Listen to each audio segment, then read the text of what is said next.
escuta.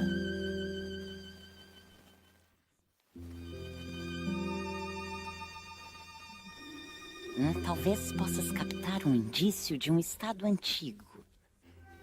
Não totalmente esquecido, vago talvez, mas não completamente estranho. Como uma canção cujo nome há muito foi esquecido. E as circunstâncias nas quais a ouviste estão completamente apagadas. Escuta. Nem toda a canção ficou em ti, mas apenas um pequeno trecho da melodia, sem ligação com qualquer pessoa ou local ou com qualquer coisa em particular. Mas te lembras, apenas a partir desse pequeno trecho, como era bela a canção, como era maravilhoso o cenário em que a ouviste e como amavas aqueles que ali estavam e escutaram contigo.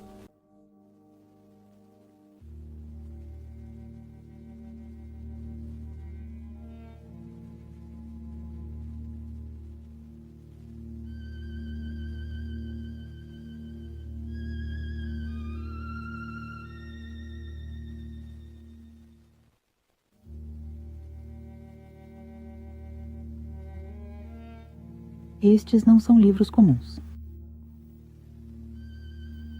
Eles foram ditados, não escritos.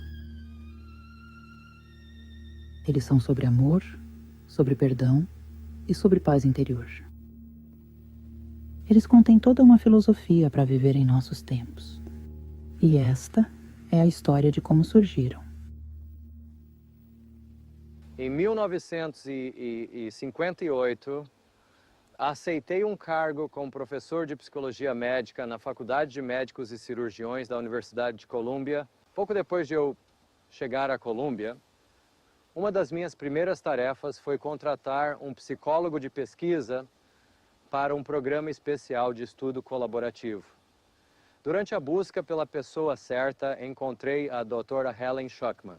Helen e eu trabalhamos juntos muito de perto nos 7 anos seguintes em uma ampla variedade de questões acadêmicas, profissionais, clínicas e administrativas.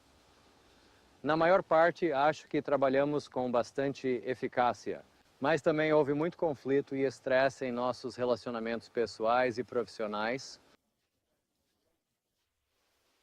Em sua autobiografia não publicada, Helen, que faleceu no dia 9 de fevereiro de 1981, descreveu suas reações ao seu trabalho e às situações altamente estressantes que existiam lá. Eu era psicóloga, educadora, conservadora na teoria e ateia na crença. Eu trabalhava em um ambiente prestigiado e altamente acadêmico. E o trabalho era horrível no início. O hospital não forneceu espaço para nossos projetos. E quando finalmente fomos alojados no novo prédio de pesquisa, foi a situação mais difícil da minha vida profissional.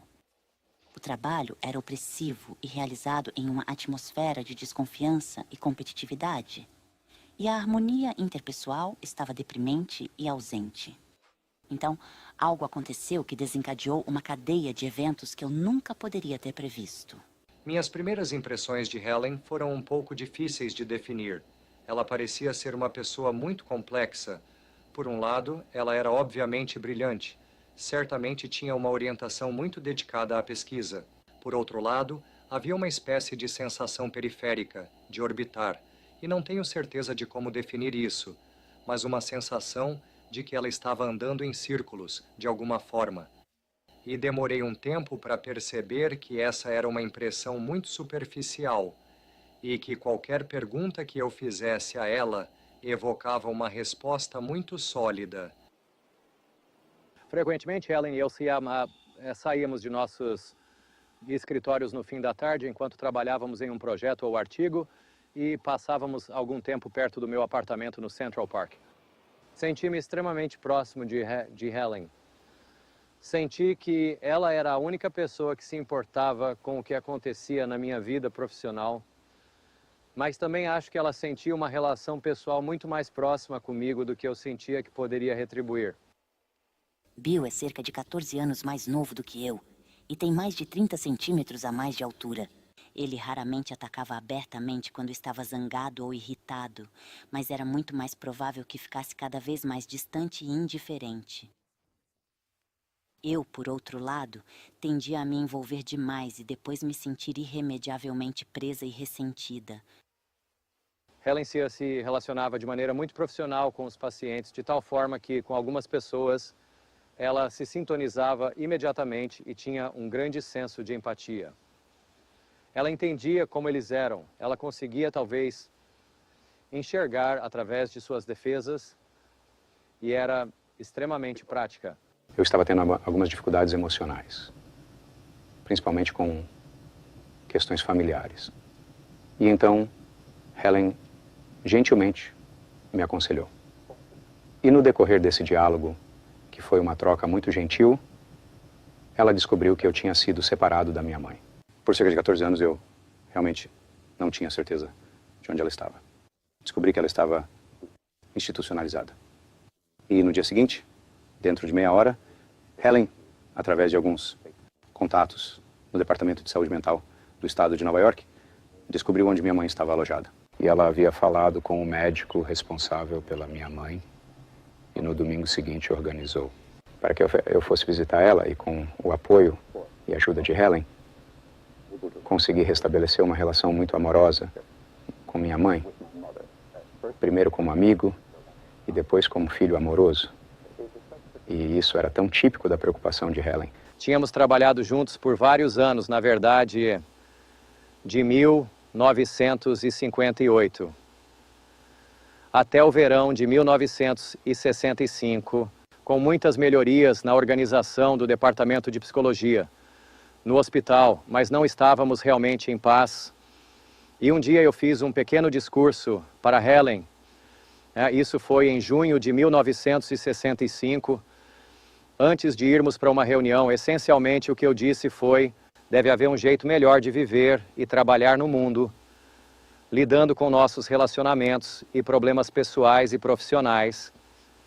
E estou determinado a encontrá-lo. Este é meio que um tipo de discurso longo para mim, e lembro-me de sentir no final dele que Helen provavelmente iria rir, mas, para minha surpresa, pelo contrário, ela disse: "Você está absolutamente certo, Bill.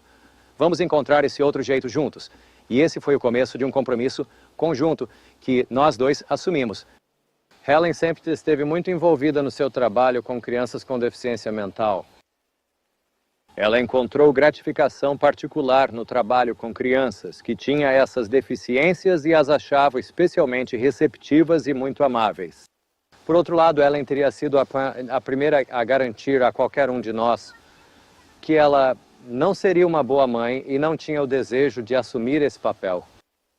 Quando caminhávamos no Central Park, como fazíamos frequentemente, visitávamos o País das Maravilhas de Lewis Carroll, perto do Lago dos Barcos.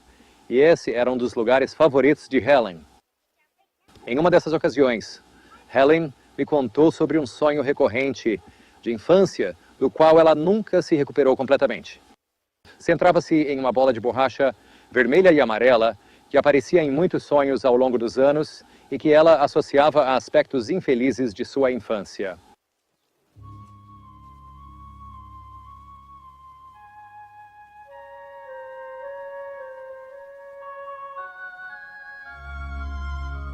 A bola estava no berço, aos pés. E meu pai entrou pela porta, e eu estava deitada lá, muito feliz, pensando em como eu era bonita e como estava quente. Ele apenas ficou lá e olhou e não entrou. E eu era muito pequena, então não conseguia me levantar e ir até lá.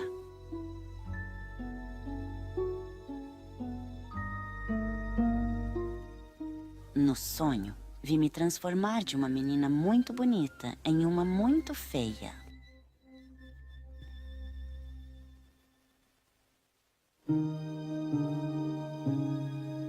E ele apenas olhou e então foi embora. Então eu me tornei uma garota muito feia. Eu era gorda e horrível, e todos os meninos me rejeitavam. Minha mãe disse que eu parecia um elefante e que ela não aguentava. Helen teve uma infância muito solitária. Sua mãe e seu pai tinham suas próprias vidas e ela não tinha nada em comum com seu irmão, que era 14 anos mais velho. Ela passava a maior parte do tempo com uma governanta católica e uma cozinheira batista.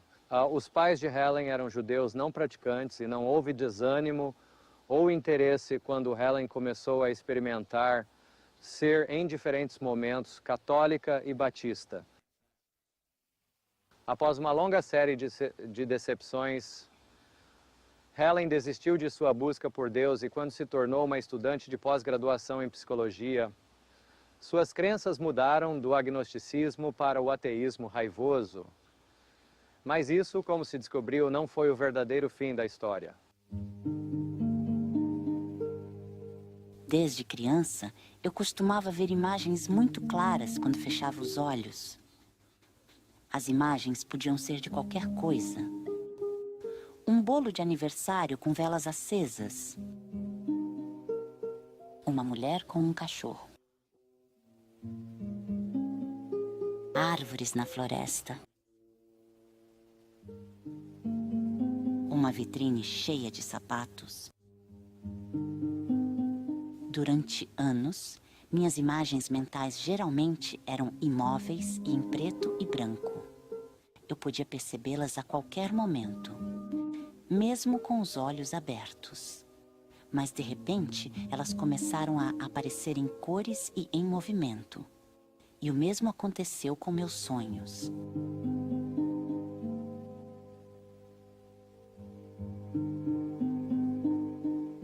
O verão de 1965 foi extraordinário para Helen e para mim de várias maneiras. Helen começou a ter uma grande quantidade do que você poderia chamar de imagens visuais intensificadas ou sequências de sonho. Ela começou a experimentar isso com considerável clareza e eu sugeri que ela anotasse essas experiências à medida que ocorriam, porque pareciam ter algo, né? Estavam dizendo algo muito importante, embora não soubéssemos exatamente o que era. Uma dessas sequências envolvia estar em um barco.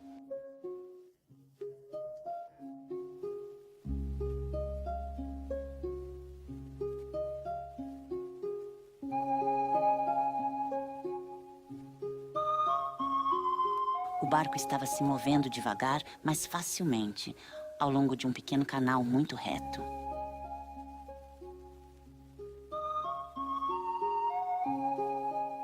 Havia apenas brisa suficiente para ajudar o barco a seguir.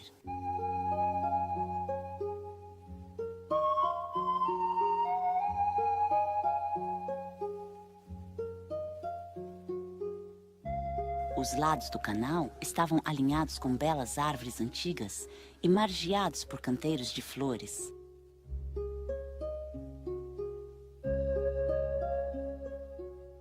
Eu me pergunto se há um tesouro enterrado aqui, pensei sonhadoramente. Eu não ficaria surpresa se houvesse.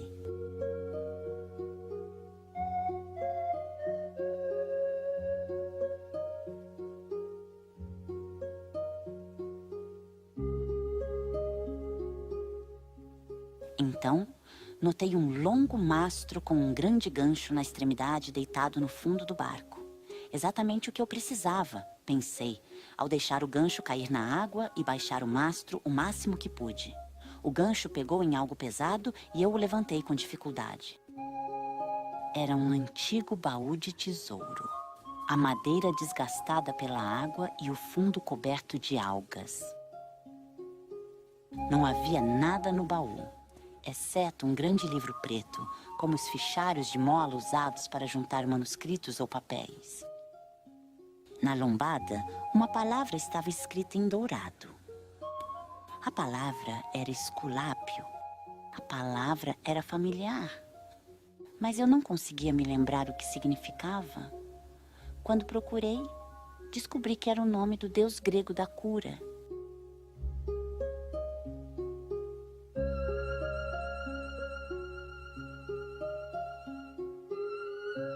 Vi o mesmo livro mais uma vez algumas noites depois. Desta vez havia um colar de pérolas ao redor dele.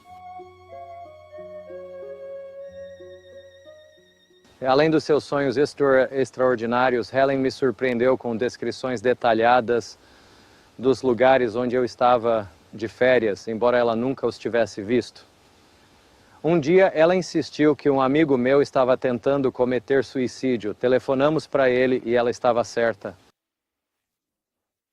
Felizmente, conseguimos convencê-lo a desistir. Como psicóloga pesquisadora, Helen não conseguia entender esse fluxo de imagens mentais.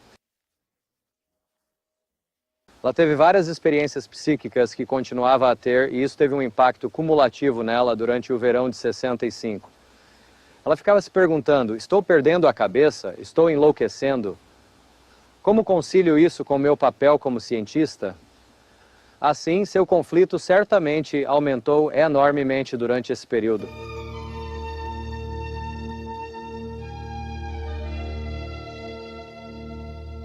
Essa fase psíquica terminou abruptamente com um episódio de imagem particularmente claro, no qual eu soube que havia feito uma escolha irrevogável.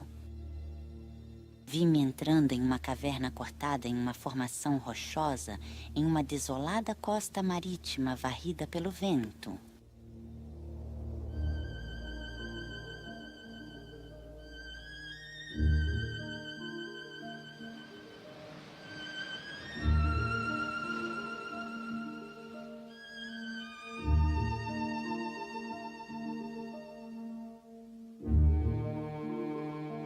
O que eu encontrei na caverna foi um rolo de pergaminho grande e muito antigo. Seus extremos estavam presos a varas pesadas com pontas de ouro, e o pergaminho estava enrolado nelas, de modo que se encontravam no meio do pergaminho, e estavam amarrados firmemente juntos. Consegui desamarrar as pontas e abrir o pergaminho apenas o suficiente para revelar o painel central, no qual estavam escritas 2 palavras: Deus é. Então desenrolei o pergaminho completamente e, ao fazer isso, pequenas letras começaram a aparecer em ambos os lados do painel. A voz silenciosa, que eu já tinha ouvido antes, explicou a situação mentalmente para mim. Se você olhar para o lado esquerdo, poderá ler o passado, disse a voz. Se você olhar para o lado direito, poderá ler o futuro. Mas hesitei apenas um momento antes de enrolar o pergaminho o suficiente para esconder tudo, exceto o painel central. Não estou interessada em ler o passado ou o futuro, disse com determinação. Vou apenas ficar com isto. A voz soou tanto tranquilizadora quanto reconfortante. Dessa vez você conseguiu, disse ele. Obrigada. E isso, ao que parecia, foi tudo.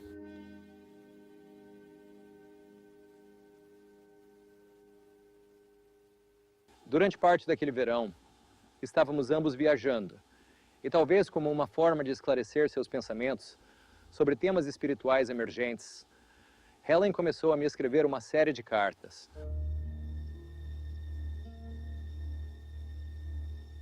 Sábado. Caro Bill, espero que você tenha paciência com isso, porque pode ser importante para ambos.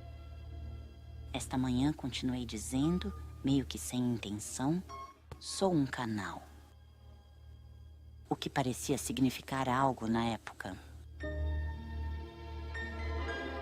Mas o canal ficou entupido. Ainda não está aberto. Segunda-feira.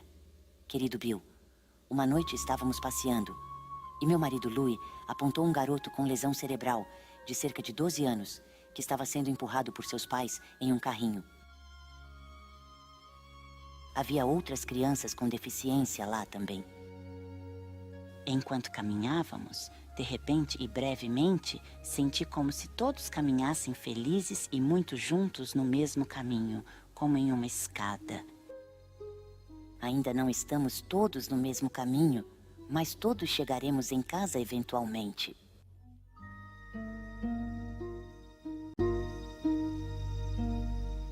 Terça-feira, querido Bill.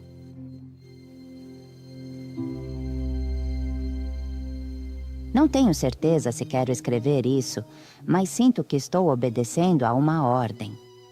Essas ordens são muito firmes e a principal sensação que tenho é que eu não ousaria desobedecê-las. Essa é a segunda. Helen se orgulhava de ser psicóloga pesquisadora e não de alguém que ouvia vozes. Ela tinha uma imaginação visual aguçada que experimentou todos esses eventos psíquicos que ocorreram ao longo do verão de 1965. Isso foi extremamente angustiante para ela. Continuava sentindo que talvez estivesse perdendo a cabeça. Certamente ela não conseguia reconciliar toda essa atividade com suas predileções científicas e isso se tornou um problema particularmente agudo para ela à medida que o verão e o início do outono começavam. Uma noite ela me ligou, e isso foi em outubro, e disse, sabe, aquela voz interior se recusa a ir embora.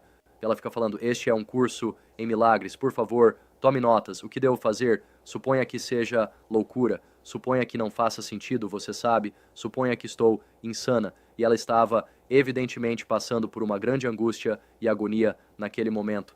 Bem, eu disse a única coisa óbvia. Por que você não anota o que quer que seja? Você pode ler para mim amanhã de manhã no escritório. E se não fizer sentido, ninguém mais precisa saber disso. Mas pelo menos saberemos o que é. Então foi isso que fizemos. Na manhã seguinte, Helen entrou e enquanto lia aquela introdução linda ao texto que diz: nada real pode ser ameaçado, nada irreal existe, nisso está a paz de Deus. Era óbvio que estávamos sintonizando algo que dificilmente poderia ser considerado loucura, não importava quão inesperado fosse. Este é um curso em milagres. É um curso obrigatório. Só é voluntário o momento em que decides fazê-lo. Livre-arbítrio não significa que podes estabelecer o currículo. Significa apenas que podes escolher o que queres aprender em determinado momento. O curso não tem por objetivo ensinar o significado do amor, pois isso está além do que pode ser ensinado. Ele objetiva, contudo, remover os bloqueios à consciência da presença do amor, que é a tua herança natural. O oposto do amor é o medo.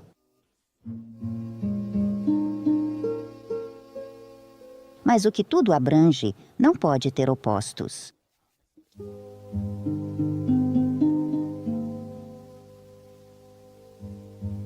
Este curso, portanto, pode ser resumido muito simplesmente desta forma.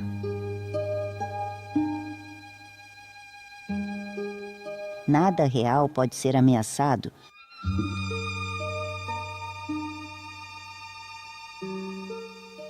Nada irreal existe.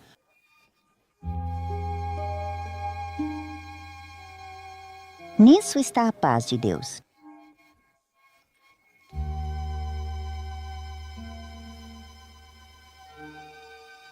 Naquela primeira manhã, quando Helen apareceu, ela estava bastante agitada, mal conseguia falar, sua voz estava quase inaudível, e eu continuei dizendo para Helen: não se preocupe sobre o que diz, apenas leia para mim, então podemos ver isso mais tarde. Não importa, ninguém precisa saber, vamos rasgá-lo, faremos o que for necessário, mas apenas leia para mim, e era muito difícil para ela até mesmo fazer isso.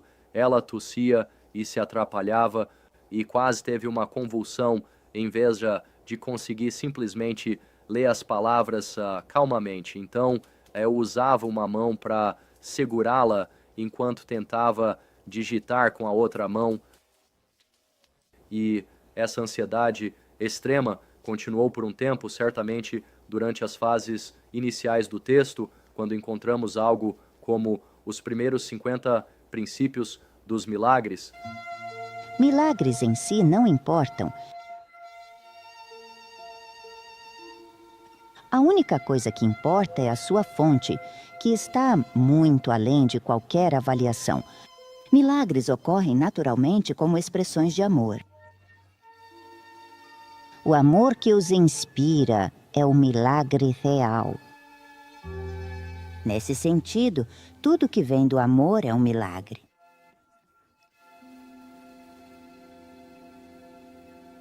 O termo milagre foi algo que me incomodou no início, acho que também incomodou a Helen. A ideia de um curso em milagres parecia bastante absurda. No entanto, quando definiram milagre como remoção das barreiras à nossa consciência da presença do amor, então começou a fazer sentido.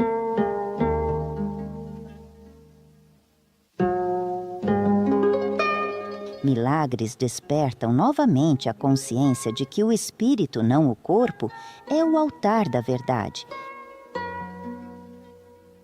É esse o reconhecimento que conduz ao poder curativo do milagre. Milagres são sinais naturais de perdão. Através dos milagres, aceitas o perdão de Deus por estendê-lo a outros. Percebi que, à medida que continuávamos a digitar esses primeiros 50 princípios, com todas as dificuldades para registrá-los e toda a ansiedade e assim por diante, que eu teria que realmente mudar minha mente sobre absolutamente tudo se isso fosse verdade. E isso parecia um trabalho muito grande. Eu não tinha certeza se estava à altura. E depois percebi que é necessário apenas um pouco de disponibilidade. Estar pronto não implica maestria, apenas alguma disponibilidade para a mudança.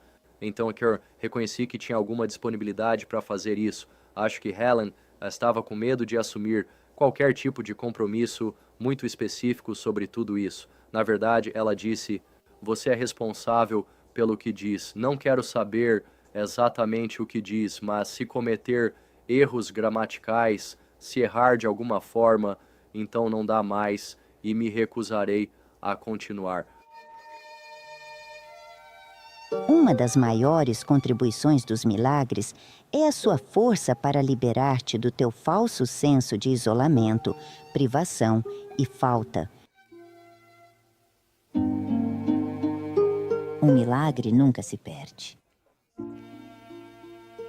Pode tocar muitas pessoas que nem mesmo encontraste e produzir mudanças nunca sonhadas em situações das quais nem mesmo está ciente. Depois que digitei o que quer que Ellen tivesse ditado durante um determinado dia, voltávamos ao texto, verificando cuidadosamente para garantir que tivéssemos todas as palavras exatamente da maneira que deveriam ser. Helen, às vezes, se sentia tentada a mudar uma palavra, e então percebia que, se fizesse isso, não faria sentido mais tarde. Então, a integridade dela, ao registrar este material exatamente como veio, era extraordinária. Ela simplesmente escolheu não se associar a ele por causa do seu alto índice de ameaça nesse momento. Ela certamente sabia o que o material dizia e ela o entendia. Eu sentia a vontade de escrever quase diariamente e às vezes várias vezes ao dia. As noites acabaram se tornando um momento favorito para o ditado. Eu me opunha amargamente a isso e, frequentemente, ia para a cama, desafiadoramente sem escrever nada. Mas eu não conseguia dormir. Eventualmente, levantava-me com alguma relutância e escrevia conforme orientado. Nunca sabia, ao iniciar uma frase, como ela terminaria, e as ideias vinham tão rapidamente que eu tinha dificuldade em acompanhá-las.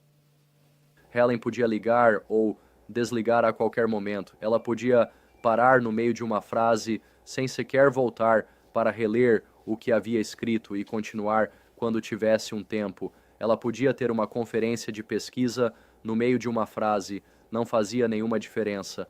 O fluxo do material continuou sem qualquer estado alterado. Em nenhum momento Ellen estava em transe ou algo remotamente semelhante a um transe.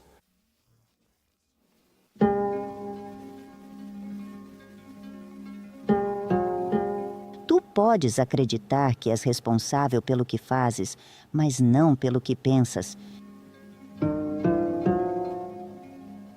A verdade é que és responsável pelo que pensas, porque é só nesse nível que podes exercitar a escolha. O que fazes vem do que pensas. Não tentes procurar pela verdade além de ti mesmo, pois a verdade só pode estar dentro de ti. Na época em que o curso começou, eu me considerava agnóstico. Eu realmente não tinha interesse em religião formal, mas também estava ciente das deficiências nos sistemas de pensamento psicológico com os quais eu estava familiarizado. Eu percebi que, de alguma forma, existia a vontade de tampar o sol com uma peneira, que havia muitos de nós por aí expondo nossos diversos pontos de vista teóricos, mas não havia ninguém que realmente soubesse juntar isso de uma forma que fizesse sentido para mudar a natureza de nossas vidas. Tens apenas duas emoções, amor e medo.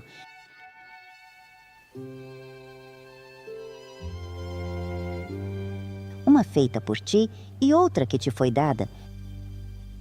Cada uma é um modo de ver, e mundos diferentes nascem em função de suas óticas diferentes.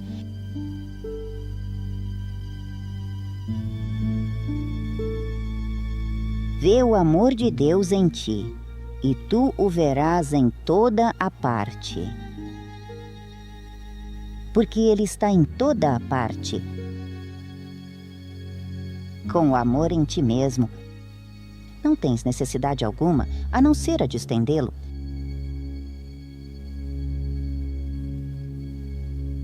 Quando o curso começou, comecei a reconhecer que as duas emoções, medo e amor, sobre as quais fala, eram realmente as únicas duas emoções que importavam, e que, se eu pudesse aprender a deixar de lado o medo, automaticamente sentiria amor, porque essa é a nossa realidade natural. Ao continuar praticando deixar de lado minha própria defensividade, tomei consciência de que o curso é realmente sobre desfazer, é sobre perdão, é sobre perdoar a nós mesmos e aos outros pelos erros que cometemos e não nos apegar a eles de uma forma que aumente nosso senso de culpa e indignidade. O que poderias querer que o perdão não possa dar?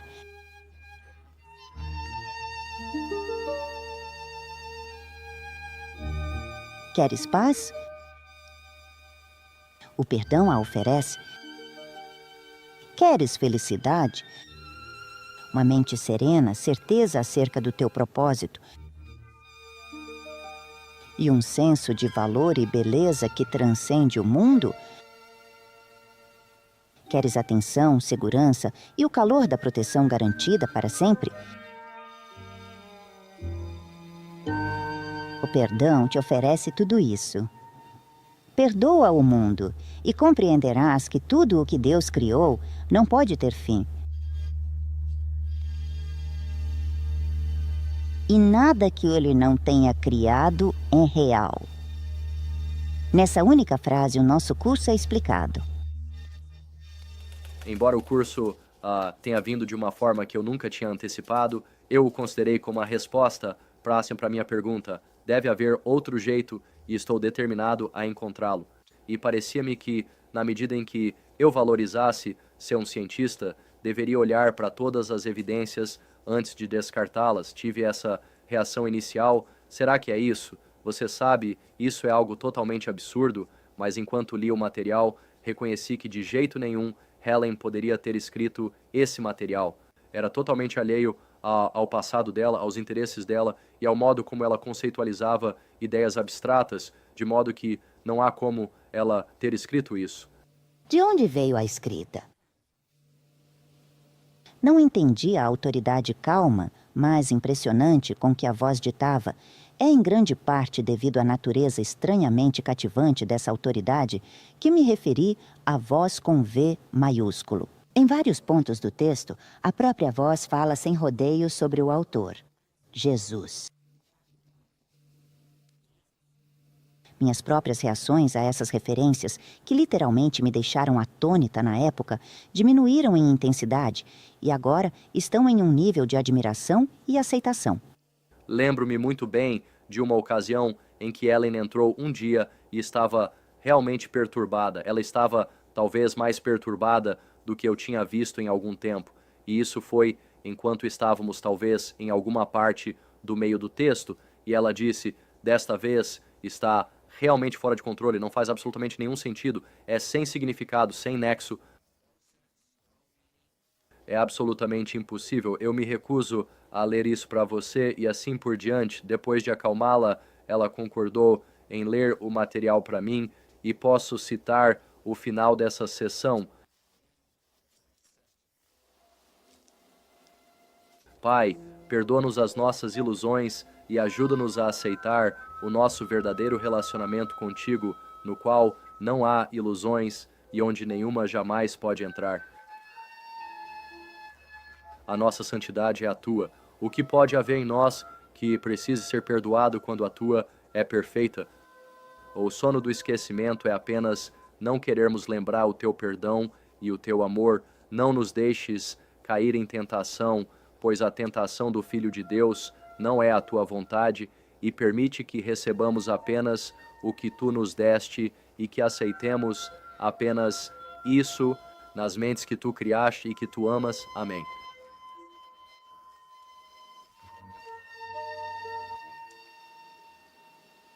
Nesse momento, Ellen caiu em lágrimas.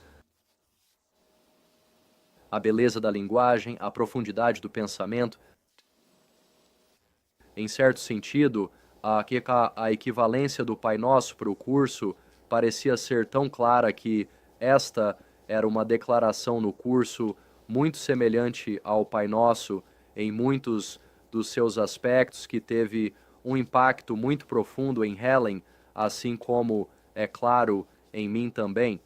De vez em quando a frustração chegava ao ponto de um ou ambos dizerem em uníssono: por que eu? Ou por que nós? O que fizemos para merecer isso? Mas isso passou. Isso passou. A importância e o conteúdo do curso estavam causando uma grande impressão neles.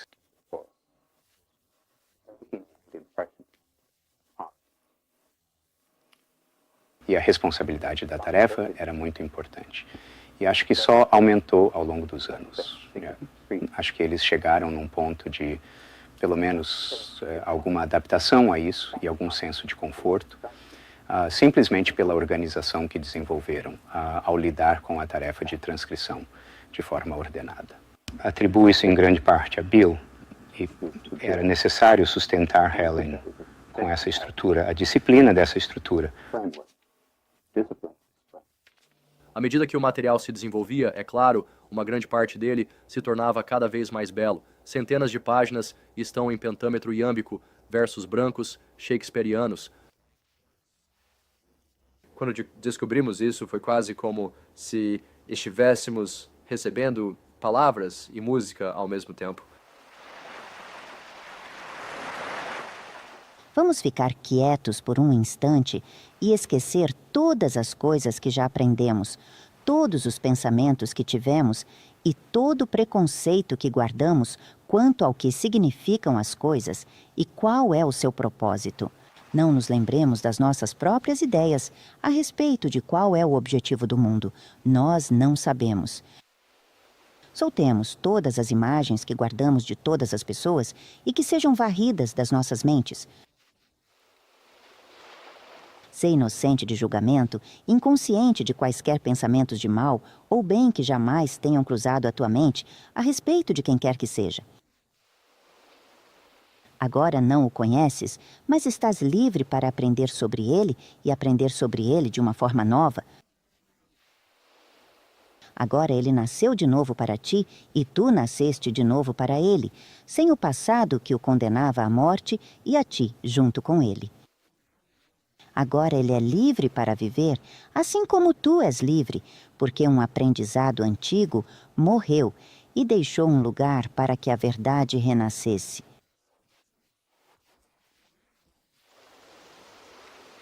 A primeira parte do material em que trabalhamos durou quase 3 anos e acabou como um volume de 622 páginas. Nós não sabíamos quando começamos o que um curso em milagres iria ser, não sabíamos se poderia ser algumas páginas, sabe? O que quer que fosse, não tínhamos ideia, mas Ellen perguntou em certo momento, como vou saber quando isso acabou? E foi dito a ela, você ouvirá a palavra amém. E isso ocorre bem no final do texto, onde diz, e agora dizemos amém. Houve momentos em que ambos se sentiram pressionados, cansados, exaustos, ou Helen estava doente com um resfriado ou uma infecção sinusal. E, no entanto, isso não fez diferença para o curso. O material continuava a vir.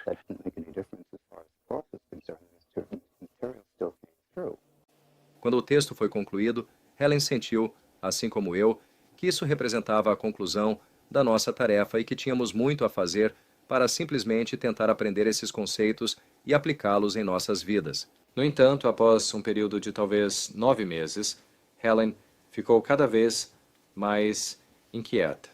Então, um dia, ela começou a anotar o livro de exercícios para estudantes, que consiste em 365 lições, uma para cada dia do ano. E esse foi o início da segunda parte do curso. Isso levou aproximadamente 2 anos e meio. E no final disso, novamente pensamos que tínhamos terminado. E depois de alguns meses, novamente, sem ter certeza do que aconteceria a seguir.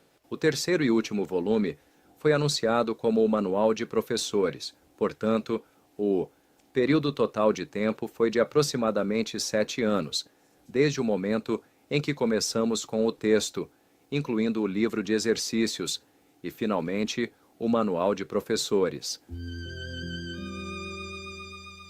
A jornada a Deus é meramente o redespertar do conhecimento acerca de onde tu sempre estás e do que és para sempre. É uma jornada sem distância para uma meta que nunca mudou. Tu não moras aqui, mas na eternidade. Viajas apenas em sonhos, enquanto estás a salvo em casa. No outono de 1972, Helen e eu havíamos concluído o curso em milagres, com exceção de uma sessão de esclarecimento de termos que acrescentamos depois. Naquela época decidi fazer cerca de 12 cópias xerox do curso, mantendo-as, é claro, escondidas e secretas, e disponível para aquelas poucas pessoas que poderiam entrar em nossas vidas e realmente estar interessadas e preparadas para este material. Eu não fazia ideia de quem elas poderiam ser, e certamente suspeitava que o número seria muito pequeno. De qualquer forma, eu compartilhei isso com um dos meus alunos de pós-graduação, chamado Padre Michael. E no decorrer da conversa com ele sobre seus interesses em espiritualidade e misticismo, e assim por diante, descobrimos que havia um psicólogo chamado Kenneth Wapnick, que estava trabalhando em um dos hospitais do estado de Nova York, e Ken Wapnick tinha feito uma dissertação de doutorado sobre Santa Teresa e esquizofrenia. Agora, isso parecia um tema muito estranho para qualquer pessoa em psicologia estar trabalhando, então fiquei bastante intrigado. E eu e Helen realmente conhecemos Ken em novembro de 1972, pouco antes dele estar programado para fazer uma viagem a Israel. Quando voltei para os Estados Unidos, em maio de 1973, fui direto para o escritório de Helen e Bill, no Columbia Presbyterian. E foi quando vi o curso em milagres pela primeira vez.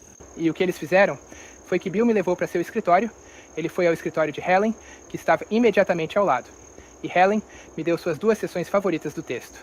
A sessão Pois Eles Vieram, no capítulo 26, que acho que é uma das partes mais bonitas de todo o curso, e depois a sessão final do texto, Escolhe Outra Vez. E ambas essas sessões, quase literalmente, me tiraram o chão.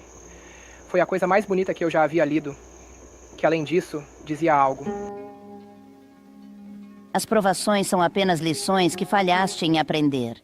apresentadas mais uma vez, de forma que, onde antes fizeste uma escolha faltosa, agora possas fazer outra melhor, e assim escapar de toda a dor que o que escolheste antes trouxe a ti.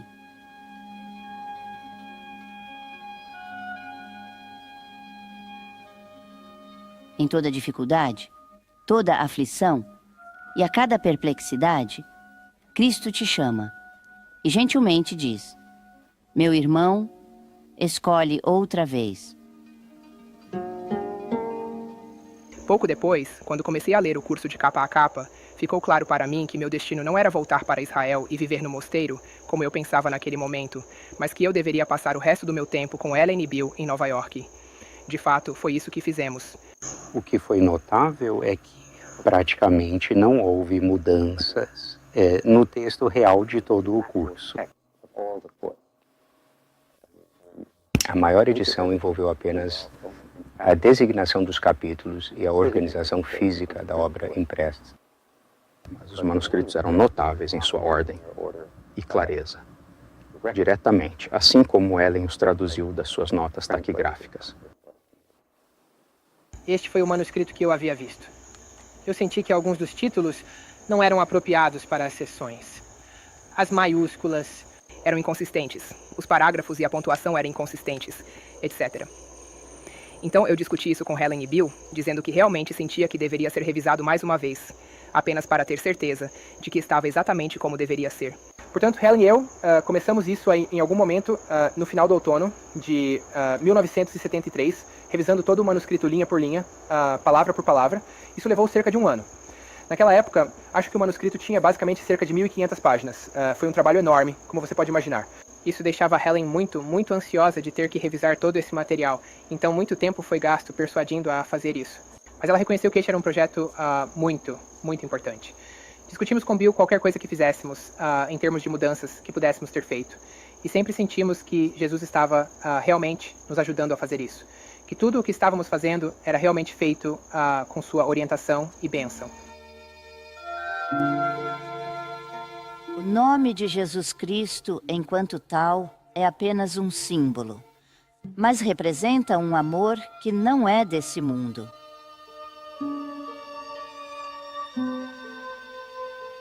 Esse curso veio dele porque suas palavras te atingiram em uma linguagem que podes amar e compreender.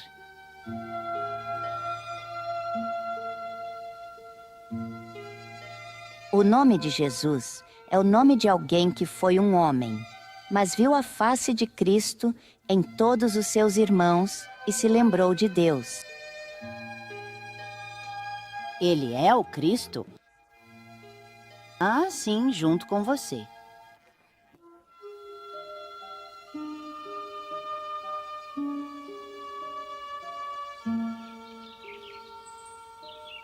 Uma das coisas que mais me impressionou sobre o curso foi o fato de que Jesus era o autor dele. Simplesmente não conseguia acreditar que outra pessoa pudesse tê-lo escrito. Estava muito claro para mim que Helen não podia tê-lo escrito, e não conseguia imaginar que tivesse qualquer outra fonte senão o próprio Jesus.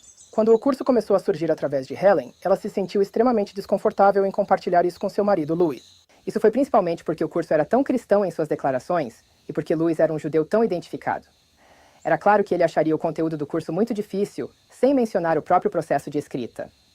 Então Helen explicou a ele o que estava acontecendo, mas omitiu o fato de que Jesus era a voz que ela estava ouvindo. Helen também compartilhou parte do material com ele, mas escolheu cuidadosamente aquelas partes do curso que não continham linguagem especificamente cristã. A resposta de Louis foi que ele estava interessado, que estava fascinado pelo que sua esposa estava fazendo, e do próprio jeito ele a encorajou a terminar a tarefa. Também estava claro para nós que este curso não foi dado apenas a Helen e Bill, ou a mim, ou a algumas outras pessoas, mas era realmente destinado ao mundo. Mas isso não era algo que sentíamos ser nossa tarefa como tal, de modo que sentíamos uma certa pressão para terminar o manuscrito, redigitá-lo, e então apenas esperaríamos. Helen não estava à vontade com os problemas de o que fazer com o material, como publicá-lo, como disseminá-lo, e também estava extremamente preocupada, assim como Bill. Que efeito o conhecimento deste curso e sua divulgação teriam sobre nas suas vidas profissionais, porque eles eram profissionalmente eminentes, e alguém na sua profissão, na sua área, não se envolvia com trabalhos metafísicos desse tipo. Era muito radical. Helen deveria se aposentar do centro médico no final de junho de 1975. Eu já tinha conseguido estender a permanência dela por quase um ano, mas neste ponto ela teria que renunciar ao cargo de professora devido à idade. Eu estava bastante preocupado durante este período que, de alguma forma, o curso estivesse em outras mãos, que não as nossas. Parecia-me que o curso estava à espera de um lar, e eu não tinha certeza de onde esse lar seria ou de como o encontraríamos. Eu estava ensinando na Universidade de Nova York em 1975 e me sentindo realizada com uma carreira empolgante no que então chamávamos de parapsicologia experimental, ou pesquisa da consciência, conhecendo pessoas muito interessantes, viajando, dando palestras, e eu estava me sentindo meio vazia. Eu não sabia por quê. Estando plena, alguém deveria pensar que estaria realmente feliz. Encontrei-me rapidamente afundando em um sentimento de autoaversão e também em um dilema de desespero. Não sabia para onde me virar. Eu me sentia desolada. Uma noite, eu me tranquei no banheiro da minha casa e desmoronei. Eu poderia dizer que foi uma forma de rendição. Clamei do fundo do meu coração: não há alguém lá em cima que possa me ajudar? E eu falava sério. Dentro de pouco tempo, recebi a ajuda que procurava, mas não na forma que esperava. Alguns dias depois, fui convidada por um bom amigo para acompanhá-lo a um encontro com 2 professores de psicologia médica na Escola de Médicos e Cirurgiões da Universidade de Colômbia. Fui com ele, sem saber o que esperar ou o motivo do encontro, mas parecia que eu deveria ir. E essa sensação continuou, enquanto Bill nos levou para dentro da universidade, onde almoçamos com Bill e sua colega, Helen Schuckman. Achei-a uma mulher muito inteligente, muito intelectual e bem articulada, bastante eloquente e um pouco incisiva, e fiquei intimidada. E a conversa estava indo em todas as direções, e um pouco perplexa me vi virando para Helen e dizendo para ela: "Você está ouvindo uma voz interior, não está?" E eu realmente não sabia o que queria dizer, mas ela pareceu bastante assustada e disse: "Como é?" E Bill tentou acalmar a situação. Ele disse: "Bem, Helen, vamos voltar para o nosso escritório e conversar sobre isso em privado." E os 2 me levaram de volta ao escritório deles e fecharam a porta. E lá encontrei Kenneth Wapnick pela primeira vez. Todos nos sentamos juntos, enquanto Ellen e Bill nos contavam a história dos últimos 10 anos e da escrita de um curso em milagres. Ouvi a história atentamente e fiquei lá algumas horas. E eles tinham muito a me contar e eu tinha perguntas. E finalmente eu estava ansiosa para ver este documento chamado Um Curso em Milagres, em seu fichário preto, que Helen tinha previsto em uma visão. E Helen parecia um pouco assustada nesse momento. Uma coisa era me contar a história, outra coisa era me mostrar. Mas Bill abriu o arquivo e ele disse a Helen que ela iria vê-lo mais cedo ou mais tarde. Podia muito bem ser agora. E ele entregou o livro a ela. E havia, na verdade, 7 volumes. Mas eu só podia ver um de cada vez. Então, ela me entregou o texto com sua introdução. E eu peguei e coloquei no meu colo, enquanto os outros conversavam entre si. E eu olhei para ele, abri o encadernador preto e virei para a introdução e li: "Este é um curso em milagres. É um curso obrigatório." E não havia dúvida na minha mente de que eu estava recebendo um milagre e que eu tinha pedido por isso. A tolerância à dor pode ser alta, mas não é sem limites. Eventualmente, todos começam a reconhecer, embora de forma tênue, que tem que existir um caminho melhor. Na medida em que esse reconhecimento venha a ser estabelecido de forma mais firme, venha a ser um ponto de mutação. Isso, em última instância, desperta outra vez a visão espiritual.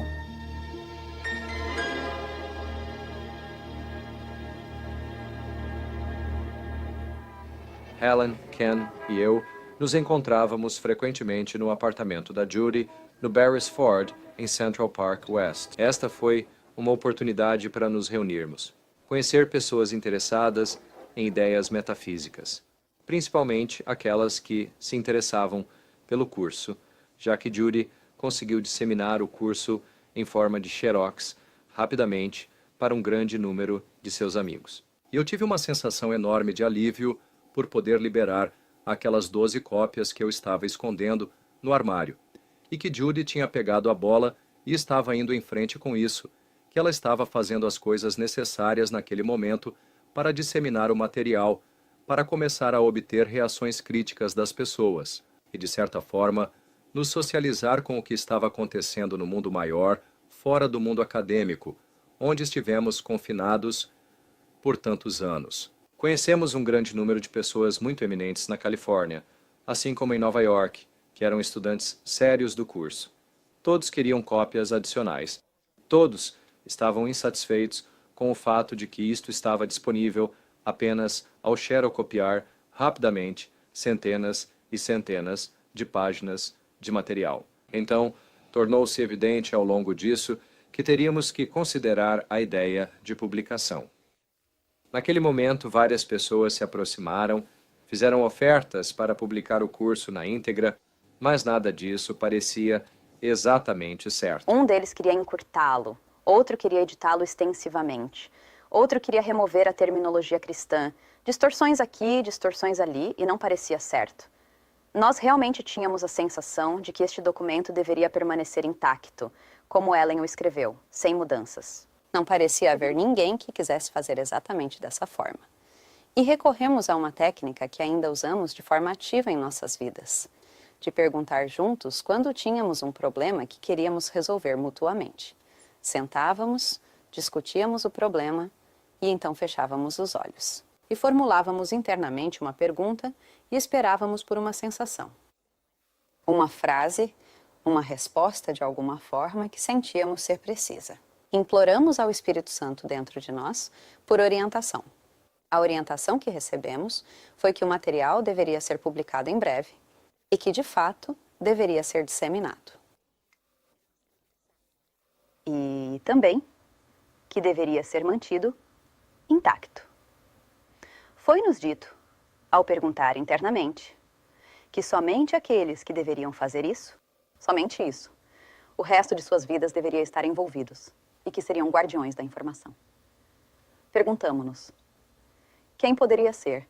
E olhamos ao redor da sala e percebemos que éramos nós. Mas de onde viria o dinheiro? E essa era a questão. Isso era uma coisa que não tínhamos. Sentamos em silêncio e eu me lembro até da data em que isso aconteceu. Foi no Dia dos Namorados, 14 de fevereiro de 1976.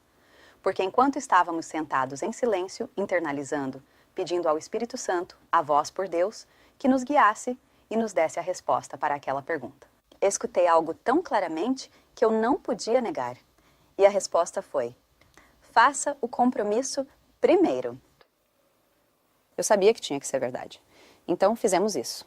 Dissemos, nós faremos. Fomos dormir naquela noite. Acordei de manhã pensando que tinha sido um pouco tolo. O telefone tocou. E lá, do outro lado da linha, ligando para mim de Mazatlán, México, estava um homem que eu havia encontrado apenas uma vez. O nome dele era Reed Erickson. Ele me disse: estou estudando um manuscrito chamado Um Curso em Milagres, dado a mim por sua amiga, Zelda Supley. E estou tão encantado com o sistema de pensamento que posso realmente seguir, que tenho trabalhado com um grupo aqui no México, estudando-o. Eu disse a ele que estava muito feliz em ouvir isso. E conversamos um pouco. E ele disse: mas você sabe, a forma em que está agora é muito complicada. Você precisa publicá-lo em livro de capa dura. E eu disse a ele: bem, isso é muito sincrônico. É exatamente sobre isso que estávamos falando. E eu contei a ele como ficamos sentados pedindo orientação sobre isso. Então eu disse: estamos prontos para começar, mas realmente, Eric, eu não faço ideia de onde os fundos viriam. Ele disse: bem, essa é a razão pela qual estou ligando para você. Fui guiado internamente a vender um pedaço de terra apenas na semana passada. E a sua fundação tem todo o dinheiro necessário para publicar 5.000 cópias em capa dura de um curso em milagres. Faça isso imediatamente. Além do corpo, além do sol e das estrelas, além de todas as coisas que vês, e ainda assim, de algum modo familiar, está um arco de luz dourada, que à medida que olhas, se alonga em um grande círculo brilhante, e todo o círculo se enche de luz diante dos teus olhos.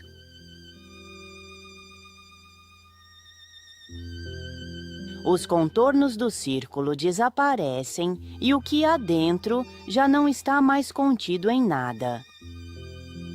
A luz se expande e cobre todas as coisas, estendendo-se até a infinidade, para sempre brilhante e sem nenhuma ruptura ou limite em parte alguma. Dentro dela, tudo está unido em perfeita continuidade. E nem é possível imaginar que qualquer coisa pudesse estar fora, pois não há lugar algum onde essa luz não esteja. O que é um milagre senão essa lembrança? E existe alguém em quem essa memória não esteja? A luz em um só desperta a luz em todos, e quando a vês em teu irmão, tu estás te lembrando por todos.